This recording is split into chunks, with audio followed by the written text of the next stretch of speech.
¿Qué problema hay en poner a familiares a trabajar en la iglesia? Con toda honestidad le voy a decir lo que yo he encontrado en la Biblia y le voy a responder lo que dice. No hay ningún problema.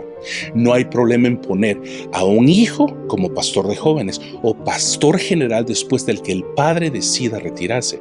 No hay ningún problema que la esposa del pastor sea la administradora de la oficina de la iglesia o esté encargada de toda la oficina pastoral de la iglesia. No hay ningún problema en lo absoluto. El problema comenzaría si fuera lo siguiente. ¿Está este miembro de la familia calificado para tomar esta posición dentro de la iglesia? Y si la respuesta es no lo sé, es porque posiblemente no lo estén. Le pregunto lo siguiente: ¿está la iglesia desarrollándose mejor en sus actividades desde que esta persona tomó el rol? ¿O había alguien dentro de la iglesia mejor calificado y no se le dio la oportunidad para tomar este cargo y así ayudar al crecimiento de la iglesia? Ahí es donde debemos poner nuestros ojos. En el staff de una iglesia deben estar personas llamadas por Dios y sobre todo pasar por un proceso limpio y transparente antes de tomar un cargo importante dentro de una iglesia. Y creo, sin duda alguna, que ahí todos vamos a estar de acuerdo, ya que es una posición sensata, es una posición segura y sobre todo honesta. Pero otro de los problemas del nepotismo en la iglesia radica en el hecho de que este acto de preferencia demuestra claramente la incapacidad e ineptitud de un pastor o líder cristiano en tres aspectos específicos dentro del ministerio. En primer lugar, consideremos lo siguiente: ¿se está utilizando un miembro de la familia pastoral por preferencia o porque el pastor no ha podido capacitar a otros miembros a que puedan desarrollar sus capacidades, vocaciones y llamado ministerial? A lo que se llama discipulado, lo que es el trabajo primordial del llamado de un pastor líder cristiano. Esto trunca a otros a crecer y desarrollar su vida en el llamado de Dios para ellos y trunca también simultáneamente el desarrollo saludable y natural de una iglesia. En segundo lugar, esta práctica demuestra que el pastor se ha apropiado de su posición y que no es nada más que un asalariado, lo que indirectamente demuestra el derecho que cree que tienen sobre la iglesia a tomar decisiones absolutas en cuanto a la dirección de la iglesia sin importarle más el llamado de Dios a la iglesia local. Y por último, le puedo decir que el nepotismo también demuestra la discapacidad de la iglesia al no levantarse y tomar el control de una congregación secuestrada por un pastor o líder espiritual inepto de discipular a otros, el cual posiblemente se ha convertido en un asalariado únicamente y quiere dejarle la iglesia a sus hijos. Si usted como líder cristiano o aún como iglesia quieren contratar a un miembro de la familia del pastor como parte del staff pagado dentro de la planilla de la iglesia y percibir un sueldo, lo quiero llevar a que piense en lo siguiente. Pongamos a prueba la teoría de tener un familiar trabajando dentro de la iglesia.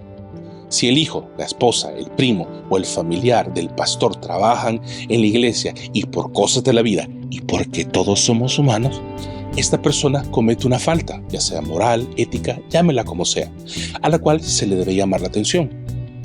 Piense en este escenario y dígame si el pastor, ya sea padre, esposo o tío, debe reprender a la persona. ¿Cree que lo hará?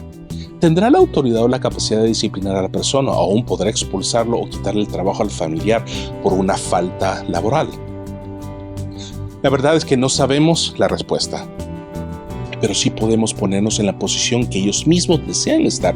Y le aseguro que si la esposa del pastor es despedida de su trabajo en la iglesia, el siguiente será el pastor mismo que es presionado por el resentimiento de la esposa por haber sido maltratada por la congregación, los ancianos y los líderes de la iglesia. Este es un escenario ficticio nada más, pero por medio de él podemos darnos cuenta del conflicto no solo moral, sino profesional y laboral, familiar, que los pastores deben de evitar y por consiguiente deben concentrarse en lo primordial que es enseñar los principios de la palabra y hacer discípulos. La verdad es que no le puedo decir que la Biblia prohíbe que los familiares de un pastor trabajen en la iglesia junto a él. Porque aún el libro de Levíticos dice que los levitas estaban encargados como familia de todas las actividades del templo, pero también tome en cuenta que ninguno de ellos trabajaba fuera ni percibía ningún otro ingreso que no fuera el que provenía del tabernáculo de reunión. Lo que sí le puedo decir es lo siguiente: la esposa del pastor no es la pastora, Así como la esposa de un doctor en medicina no es doctora, ni mucho menos la esposa de un presidente es la presidenta. Así como tampoco ninguna de las esposas de los apóstoles de Jesucristo fue epístola. La Biblia no lo prohíbe, pero sí habla acerca de que toda persona, le dice Pablo a Timoteo, que quiere servir en la casa de Dios, debe ser capaz, idónea y sobre todo experta en las áreas de servir y enseñar a otros la palabra de Dios. Por lo que si el familiar de un pastor tiene los méritos y las credenciales profesionales para poder servir en el ministerio, enhorabuena. Pero eso sí, todos debemos tener en cuenta de que los que trabajan en la iglesia deben seguir lineamientos de conducta y ética profesional y deben comportarse como dignos siervos de la obra de Dios. Lo invito a que no se pierda la próxima semana, en la que hablaremos un poco más y hablaremos con expertos, con pastores, teólogos, para profundizar un poco más acerca de este tema, acerca de el nepotismo en la iglesia.